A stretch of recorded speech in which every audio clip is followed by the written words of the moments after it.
Story में मजा आना यहीं से शुरू होता है। फिर वो लंबा चौड़ा लड़का छोटे लड़के से बोलता है कि भाई अगर तुम इतना ही अपने आप में कॉन्फिडेंट हो तो फिर दरिया से विश मांगो, अगर दरिया तुम्हारी विश पूरी कर देता है तो फिर ठीक है, हम तुम्हें अपना नया लीडर बना देंगे। और वो लड़का बेचारा बहुत जख्मी होता है, लेकिन फिर भी वो लीडर बनने की बात सुन के बहुत खुश हो जाता है और कहता है ठीक है, मैं इस दरिया से विश मांगूंगा और अगर इसने मेरी रिक्वेस्ट जो है वो पूरी कर दी तो फिर तुम्हारा अगला लीडर जो है वो मैं हूँ। कुदरत का करना ऐसा होता है कि वो लड़का विश मांगने से पहले ही उसका पाँव जो है वो फिसलता है और वो उसी दरिया में जा गिरता है जिस दरिया से वो विश मांगने लगा था थोड़ी देर पहले। हेलो गाइस, वेलकम है आपका मॉडर्न एंटरटेनमेंट के ऊपर। यहाँ पर तो फर्स्ट स्टोरी है ब्लैक लाइन एपिसोड 1। यहाँ पर हमें गांव का सीन दिखाया जाता है, जो गांव काफी ज्यादा हरा भरा और खुशहाल था। इस गांव की एक रिवायत थी कि यहाँ पर एक दरिया बहता था और इस दरिया में से हमेशा जो है वो सारे लोग साल में एक दफा जमा होकर अपनी अपनी जो है वो विशेष मांगा करते थे और हर किसी को ये लगता था कि ये दरिया जो है वो भाई हमारी विश जो है वो पूरी करता है। और अगर ये दरिया विश पूरी ना करे तो इनको कोई ऐसा शराब या बला आके टकरा जाती थी जिससे फिर इनकी पूरी की पूरी नस्ल का जो है वो खात्मा हो जाता था।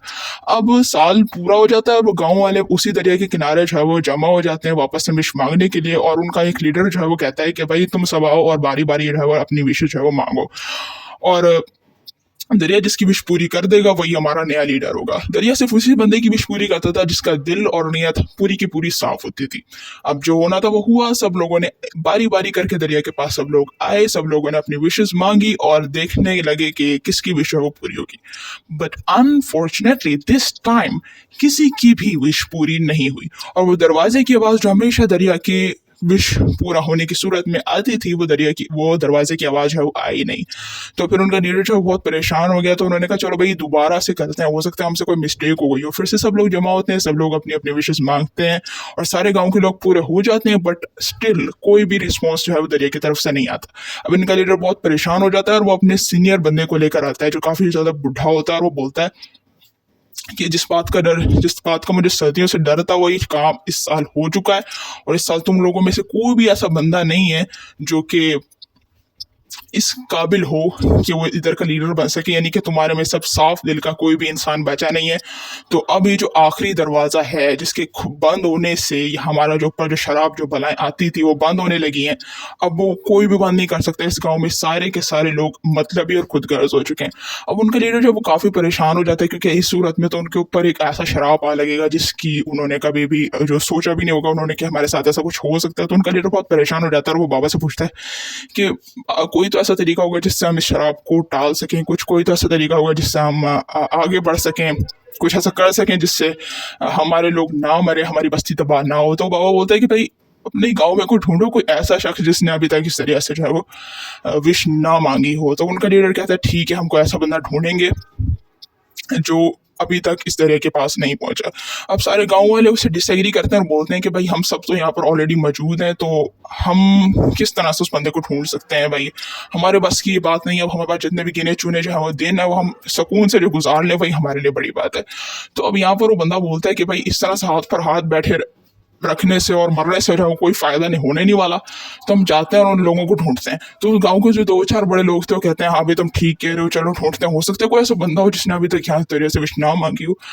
और वो सब लोग चलते हैं और काफी दूर तक पहुंच जाते हैं और रात हो जाती है। तो उनका लीडर जो कहता है भाई अब यहाँ हम रुकते हैं, थोड़ी देर जंगलों में आराम करते हैं, हो सक और बाकी सारे लोग भी लीडर की बात से एग्री कहते हैं कि ठीक है हमें यहाँ पर थोड़ी देर रुकना चाहिए, हमें थोड़ी देर आराम करना चाहिए। अब वो लीडर जब अपनी खाने पीने की चीज़ें निकालने लगता है, जंगलों के बीचों बीच वो लोग बैठे होते हैं और उनमें से एक बंदे को रियलाइज़ होता है कि यार अभी तो काफ़ी ज़्यादा जो है वो रात हो चुकी है और हमें यहाँ पर स्टे करना चाहिए। यहाँ पर भूत प्रेत और जानवरों वगैरह की काफ़ी ज़्यादा अफवाहें भी उस दौर में फैली हुई थी। तो वो बंदा कहता है कि भाई भूत प्रेत वगैरह कुछ नहीं होते, तो हम लोग यहाँ पर अभी थोड़ी देर ही रहेंगे फिर हम आगे रहेंगे।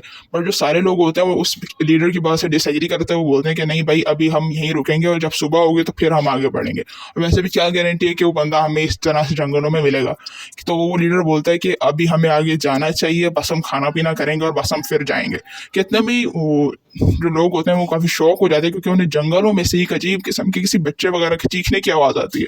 तो उनका लीडर बोलता है कि भाई इस टाइम जंगल में कौन है, और वो फौरन जंगल की तरफ भागने लगता है। बट पीछे से एक बंदा खड़ा होता है, काफ़ी लंबा चौड़ा बंदा होता है, और वो बोलता है कि भाई तुम इस तरह से जंगलों में मत जाओ, रात के वक्त भूत प्रेत और जिन वगैरह काफ़ी ज़्यादा जंगलों में होते हैं, कोई भी हो सकता है, तुम्हें ट्रैप करने के लिए सारा कुछ किया जा रहा है, जंगलों में मत जाओ। वो लीडर बोलता है कि भाई मैंने पहले बता चुका हूँ भूत प्रेत वगैरह कुछ नहीं होते, तो तुम लोग मेरे पीछे आ रहे हो कि नहीं? तो वो लोग बोलते हैं कि भाई हम तो नहीं आ रहे। तो फिर वो लीडर जब उस बच्चे की आवाज़ के पीछे जाने लगता है तो पीछे मुड़ के देखता है तो उसके पीछे कोई भी नहीं होता। यानी कि वो सारे के सारे लोग जो है डर के जो है या तो छुप गए होते हैं या फिर भाग गए होते हैं। अब उसे इस बात का कोई गम नहीं है।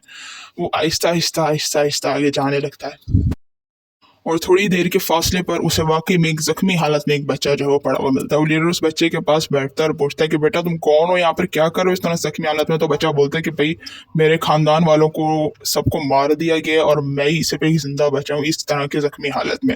तो लीडर कहता है क्या तुम पहले भी इस गाँव में आए हुए हो? तो कहता है नहीं, मैं और मेरे खानदान अभी कहीं से हिजरत करके इस गाँव में जो है वो आ गए थे और जैसे ही हम लोग आए किसी जंगली जानवर वगैरह ने हमारे खानदान वालों पर हमला कर दिया और मैं अपनी जान बचाकर यहाँ पर जिंदा लौट चुका हूँ। अब उस लीडर के दिल में एक नई उम्मीद जागती कि क्या पता हो सकता है वो यही लड़का हो जो पहले गांव में नहीं था अब है, हो सकता है इसकी विश पूरे होने लगी हो। तो लीडर बहुत खुश हो जाता है और बोलता है कि भाई तुम ही ना अब मेरे साथ चलोगे, अभी क्या अभी जहां भी मैं लेके जा रहा हूँ तुम मेरे साथ चलोगे। फिर वो कहता है कि मैं इस हालत में कहीं पे भी नहीं जा सकता। तो वो लीडर क्या करता है, अपने जो उसने जो वो चादर पहनी हुई होती है चादर उतारता है और उसके जख्म पर पट्टी बांधता है और उसको अपनी पिद्दी पे लेता है और बोलता है कि जैसा जैसा मैं कहूँ वैसा वैसा करते जाना, मैं वादा करता हूँ कि मैं तुम्हारी और बाकी सबकी जो है वो जान बचा लूंगा। और बच्चा कहता है बाकी सबकी का क्या मतलब? तो लीडर हंसता हुआ कहता है तुम बस चलते रहो। और फिर वो चलते चलते चलते चलते वापस गाँव तक आ जाते हैं। अब गाँव वाले अपने लीडर को एक अनजान जख्मी बच्चे के साथ देखकर वाकई में काफ़ी परेशान हो जाते हैं और उनमें से वही लंबा चौड़ा इंसान जो है वो बोलता है कि भाई हमने तो मना किया था कि भाई उस जंगल में मत जाना, फिर भी तुम चले गए और अब देखो तुम्हारे साथ क्या हो गया। तो फिर कहते हैं सब मेरे साथ नहीं हुआ, वो बच्चा सच में एक जख्मी बच्चा ही था और जो कि मेरी पिद्दी पे इस वक्त है। तुम लोग इसको जल्दी से मरहम पट्टी वगैरह करो, मुझे लगता है कि यही वो शख्स है जिसकी हमें ज़रूरत थी। अब जैसे ही वो लीडर ये बोलता है कि वही शख्स जिसकी हमें ज़रूरत थी, सारे गाँव वाले लोग चौकन्ना हो जाता है। अब सारे इतनी जल्दी जल्दी पट्टियाँ वट्टियाँ लेकर आते हैं उस बच्चे के लिए, उसको वो सारी पट्टियाँ वगैरह लपेटते हैं उसके ऊपर और उसके ऊपर सारा जो है वो अपनी चीज़ें वगैरह मरहम वगैरह लगाते हैं और कहते हैं कि जल्दी से दरिया के पास लेके जाओ और ऐसे कहो कि वो वही विश मांगे जिससे दरिया का जो है वो दरवाज़ा खुल जाए और हमें वो आवाज़ आए ताकि हमारे पास से जो बला जो हम आने लगी है ये टल जाए।